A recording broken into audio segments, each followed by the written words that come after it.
സ്വന്തമായി ഭൂമിയുണ്ടായിട്ടും വീട് നിർമ്മിക്കുവാൻ അനുമതി ലഭിക്കുന്നതുമായി ബന്ധപ്പെട്ട് നിലനിൽക്കുന്ന കാലതാമസവും തടസ്സവാദങ്ങൾ ഉന്നയിക്കപ്പെടുന്നത് വഴിയും നമ്മുടെ നാട്ടിലെ സാധാരണക്കാർ നേരിടുന്ന വളരെ പ്രധാനപ്പെട്ട ഒരു വിഷയമാണ് ഉന്നയിച്ചത്.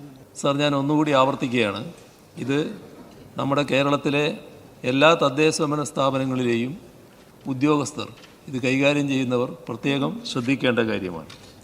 വേറെ വീടില്ലാത്തൊരു കുടുംബം സ്വന്തം ആവശ്യത്തിന് വീട് വെക്കാൻ ഡാറ്റാ ബാങ്കിൽപ്പെട്ടാലും നെൽവയൽ തണ്ണീർത്തട പരിധിയിൽപ്പെട്ടാലും ഗ്രാമപഞ്ചായത്തിൽ 10 സെൻറ്റും നഗരത്തിൽ 5 സെൻറ്റും സ്ഥലത്ത് വീട് വെക്കാൻ അനുമതി നൽകുക എന്നത് എല്ലാ ഉദ്യോഗസ്ഥരും ചെയ്യേണ്ട കാര്യമാണ്.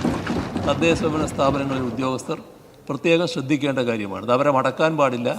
ഓരോ കാരണവും പറഞ്ഞ് മടക്കലാണ് തങ്ങളുടെ ഉത്തരവാദിത്വം എന്ന് കരുതാൻ പാടില്ല. അർഹതപ്പെട്ടവർക്ക് സമയബന്ധിതമായി അനുമതി നൽകുന്നതിൽ വീഴ്ച വരുത്തുന്ന ഉദ്യോഗസ്ഥർക്കെതിരെ കർശന നടപടി സ്വീകരിക്കുകയും ചെയ്യും. വീട് നിർമ്മിക്കുന്നതിന് പല ഓഫീസുകളും കയറിയിറങ്ങുന്ന സ്ഥിതിയിൽ മാറ്റം വരുത്തി ഒരു ഏകജാലക സംവിധാനം പോലുള്ള സൗകര്യം ഉണ്ടാക്കുന്നതിന് നടപടി സ്വീകരിക്കുമോ? സർ, ഇതിന് ഏകജാലകമൊന്നും ആവശ്യമില്ല. ഈ 10 സെൻറ്റും 5 സെൻറ്റും എന്ന് പറയുന്നത് ഒരു പരിധിയാണ്. ആ പരിധിക്കുള്ളിൽ എനിക്ക് വേറെ വീടില്ല. ഞാനൊരു അപേക്ഷയായിട്ട് ചെന്നാൽ തദ്ദേശഭരണ സ്ഥാപനങ്ങൾ അത് കൊടുത്തിരിക്കണം.